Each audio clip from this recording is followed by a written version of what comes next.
아멘. 할렐루야. 네. 영어가 편하신 분들은 주보에 보면은 QR 코드가 있습니다. 스크립트가 준비되어져 있습니다. 자, 느헤미야 말씀 여러분 쭉 묵상해 오시는데 여러분 어떻게 잘 따라오고 계십니까? 네. 아멘, 아멘. 제가 에스라 말씀 묵상하고 학개 말씀 묵상하고 느헤미야 가고 하는데 내용이 다 반복되죠? 그런데 그 반복됨에서도 하나님께서 우리에게 주시는 놀라운 은혜가 있음을 믿습니다. 오늘 느헤미야 9장에 오면은요, 이스라엘의 긴 역사를 한눈에 딱 요약해서 보여주는 그런 장면이 나옵니다. 자, 그리고 그 이스라엘의 역사를요, 우리에게 한 문장으로 설명한다면 아마 이런 것일 것입니다.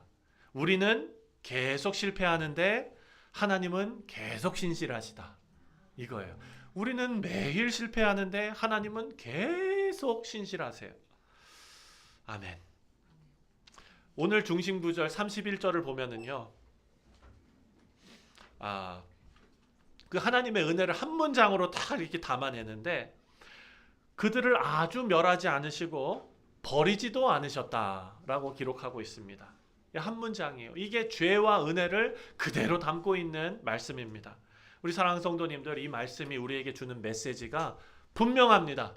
우리는 하나님을 놓아버려도 하나님은 우리를 놓지 않으신다.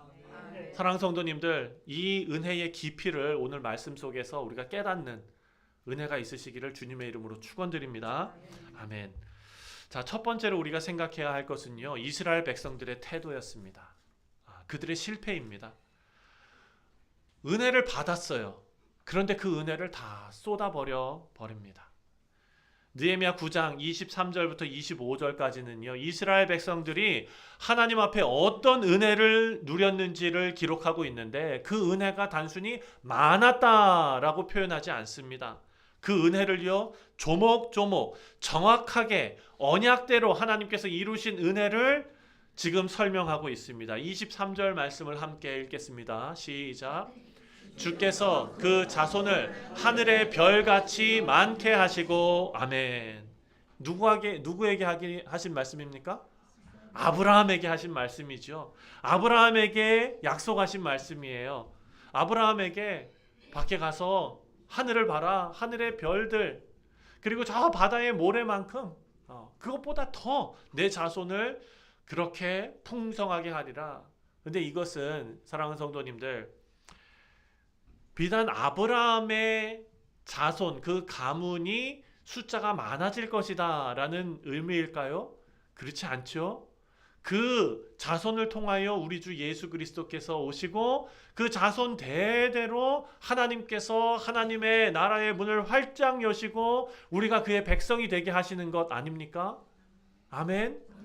사랑하는 성도님들, 올해만 해도 우리 교회에 2명이 태어났잖아요. 그렇죠? 네, 아리엘 태어났어요. 그렇죠? 에리엘. 네, 예솔. 함께 만날 날을 고대하고 있습니다. 데뷔 집사님. 네. 그리고 또 우리 신건철 그 형제님, 성도님 가정에도 그 막내가 너무 다행인 게 이제 동갑이에요. 우리랑. 그렇죠? 같은 연도에 태어나갖고. 이렇게 태어난 게, 하나님의 자녀들이 이렇게 하나씩 태어나는 게, 사랑하는 성도님들, 하나님께서 아브라함에게 언약하고 말씀하시고 약속하신 증거입니다. 증거. 하나님의 자녀들, 하나님의 백성들이 늘어나는 거예요. 사랑하는 성도님들, 이 복을 누가 받았다고요? 이스라엘 백성들이 받았다라는 것입니다.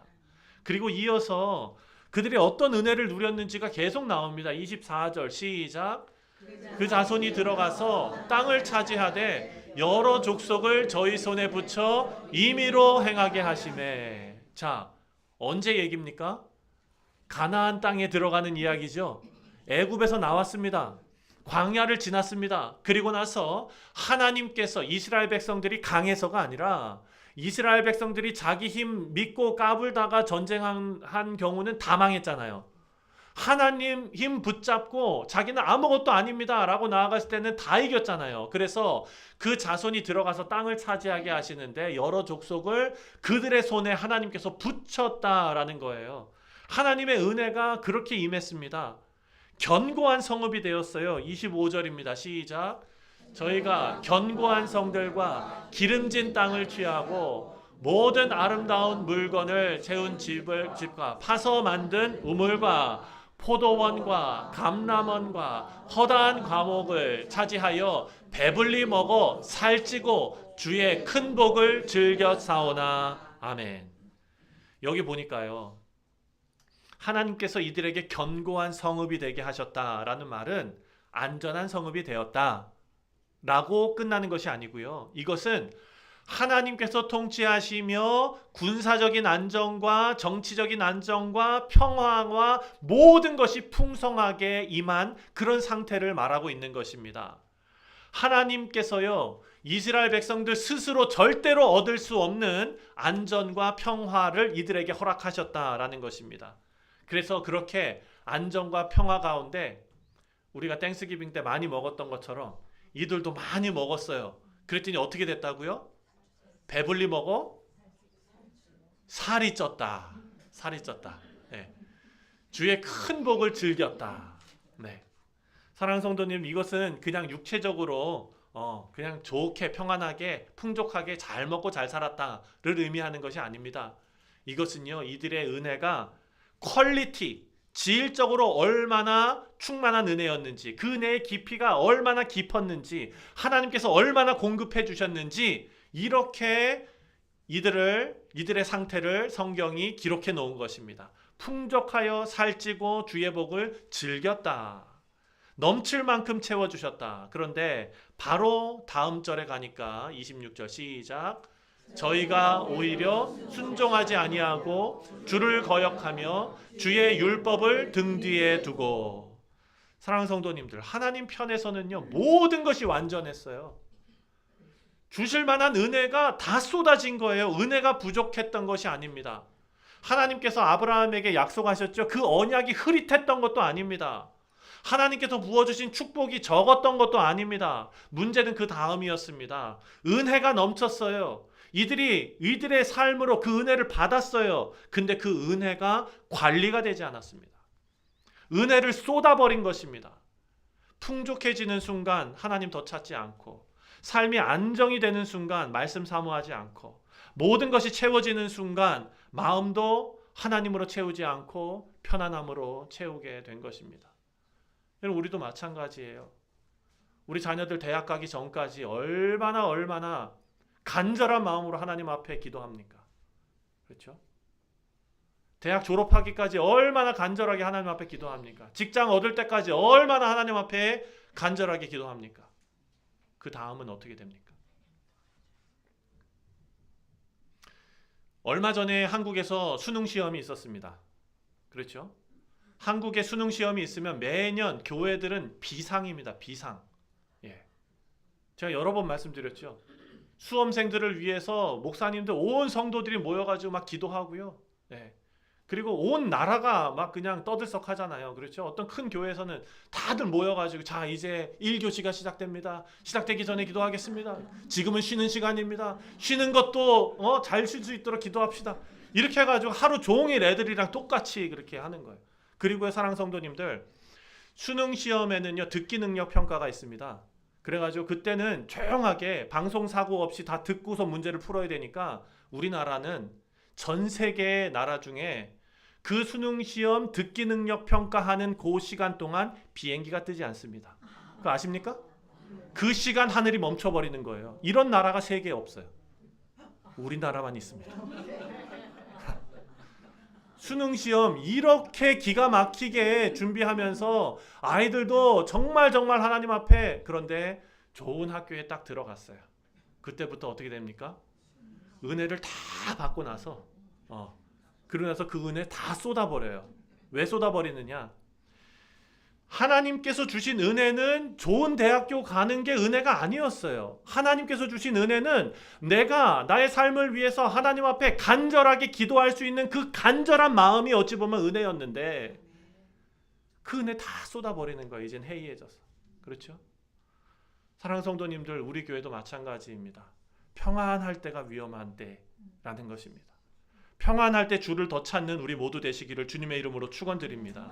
기도가 응답될 때, 문제가 해결될 때, 가정이 평안할 때, 일이 풀릴 때 사실 그때가 가장 영적으로 위험한 순간이다라고 지금 성경은 우리에게 경고하고 있습니다. 우리가 하나님 앞에 설 때마다 하나님, 우리 지난 주일에 김혜은 집사님의 그 놀라운 찬송 반주, 받은 복을 세어보아라.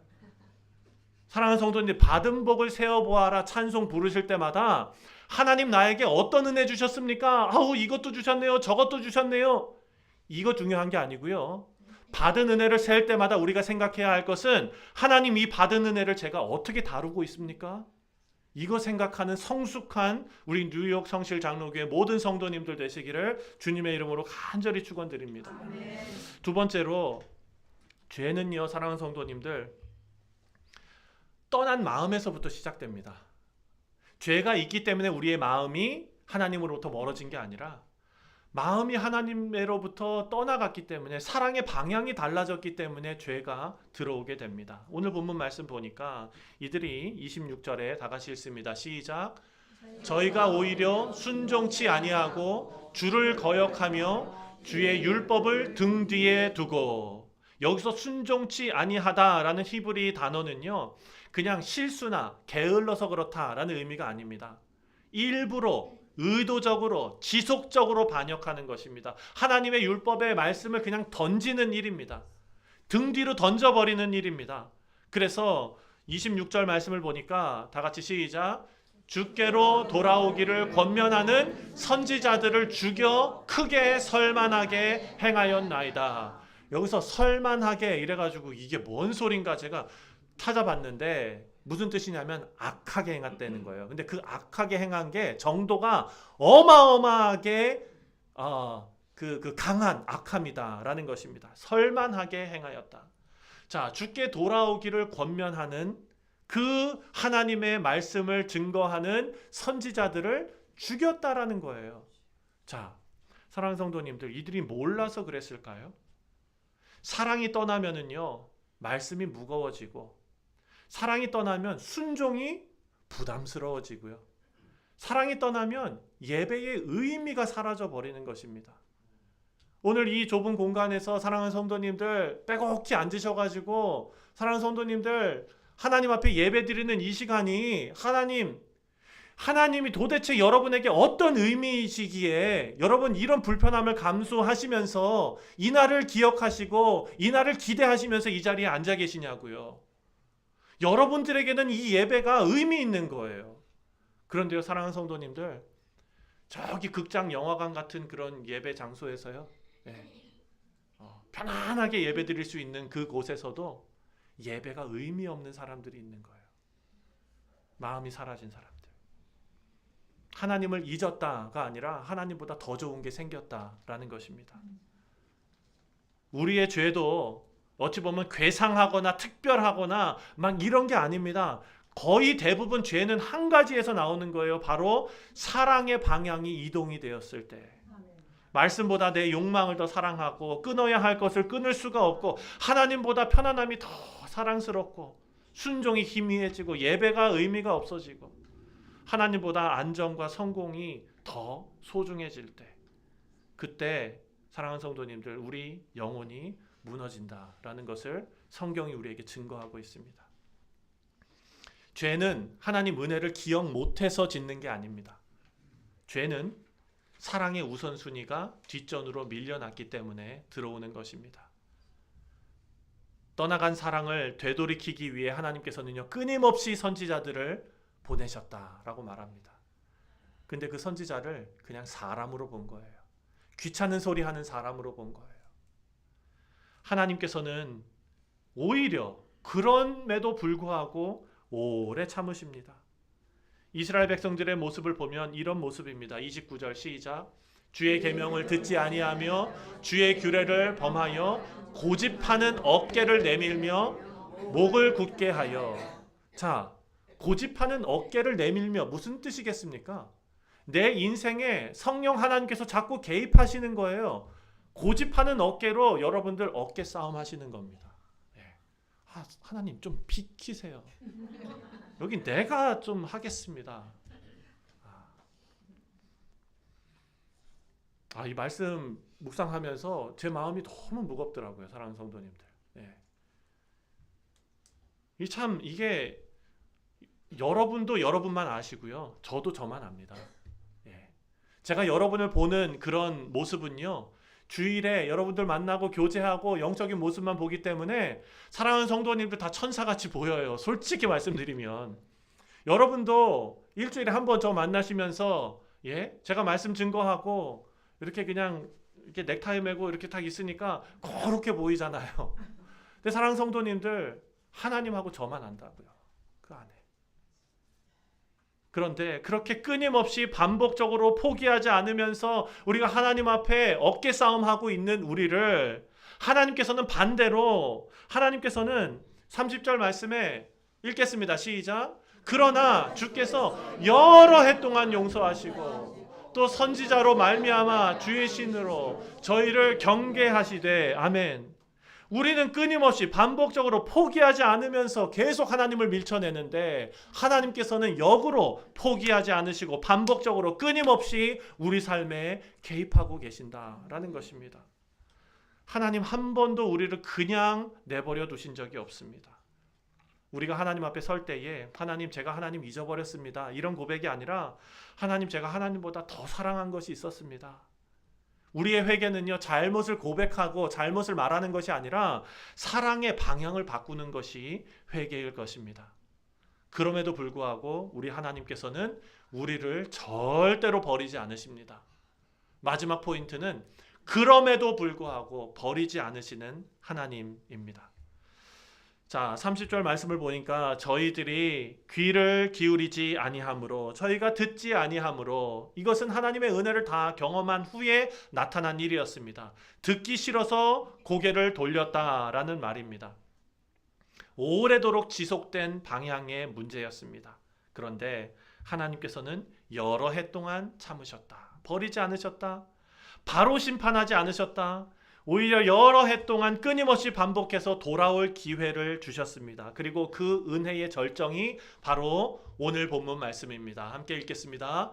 주의 긍휼이 크심으로 저희를 아주 멸하지 아니하시며 버리지도 아니하셨사오니. 아멘. 아멘. 하나님의 이 말씀이 우리에게 그냥 단순히 말로 위로하는 정도가 아닙니다. 이것은요, 이스라엘 역사 전체를 해석한 신학의 절정이에요. 하나님께서 이스라엘 백성들을 버리지 않으셨어요. 하나님께서 저와 여러분을 버리지 않으셨어요. 그 이유가 있습니다. 이유가 뭐냐? 바로 31절에 뭐라고 얘기하냐면 하나님은 은혜로우시고 하나님은 자비로우시고 하나님은 노하기를 더디하시고 하나님은 인자가 풍부하시기 때문입니다.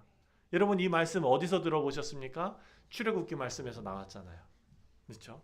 하나님께서 이스라엘 백성들에게, 모세에게 하나님이 누구신가를 드러내 보이시면서 설명하십니다. 자기 계시의 공식입니다. 어떤 공식입니까? 나는 여호와라.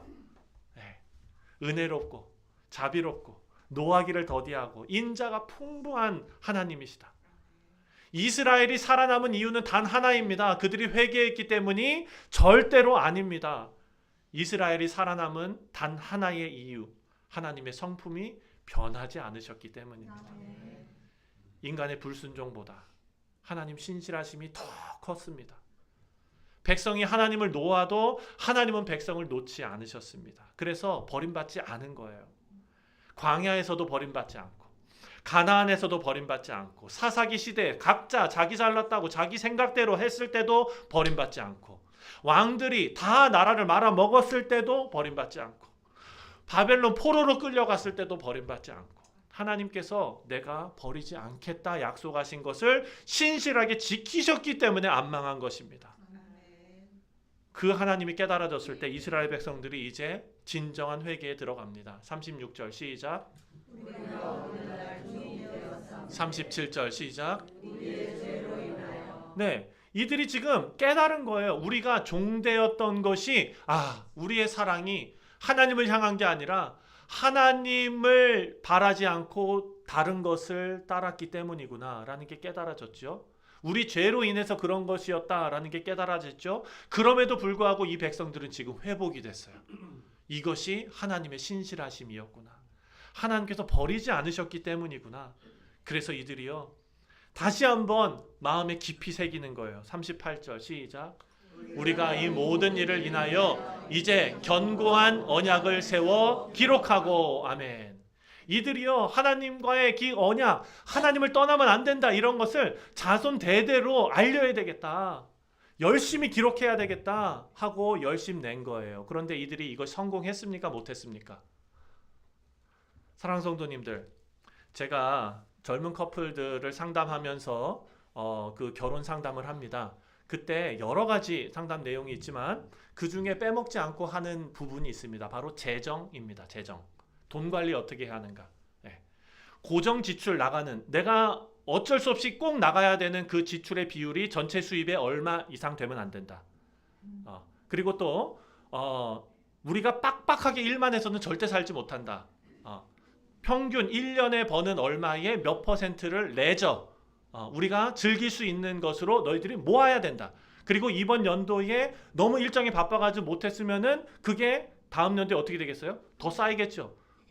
그럼 그 쌓여가지고 또 한 번 또 이렇게 하는 거예요. 이런 식으로 여러 가지를 알려주는데 그 중에서도 제가 강조하는 게 딱 한 가지가 있습니다. 뭐냐? 부모님 용돈 드려라. 할렐루야. 아멘. 네. 사랑하는 성도님들, 저기 부모님 용돈 드려라 라는 거는요, 사실 돈을 많이 벌었을 때가 아니라, 내가 보너스 들어왔을 때가 아니라, 내가 어렵거나 힘들 때거나 아니면은 그냥 빡빡하게 살 때도 따로 떼어내서 해야 한다라는 의미로 제가 권면하는 내용입니다. 왜 그러느냐? 지금 이스라엘 백성들이요, 몸부림치고 있는 거거든요. 하나님의 은혜가 깨달아지고 회개가 되고 하나님 앞에 우리가 돌이켜야 되는 것이 깨달아졌을 때 이들이 몸부림치는 거예요. 이거 하나님, 내가 이 은혜 쏟지 않게 해주십시오서.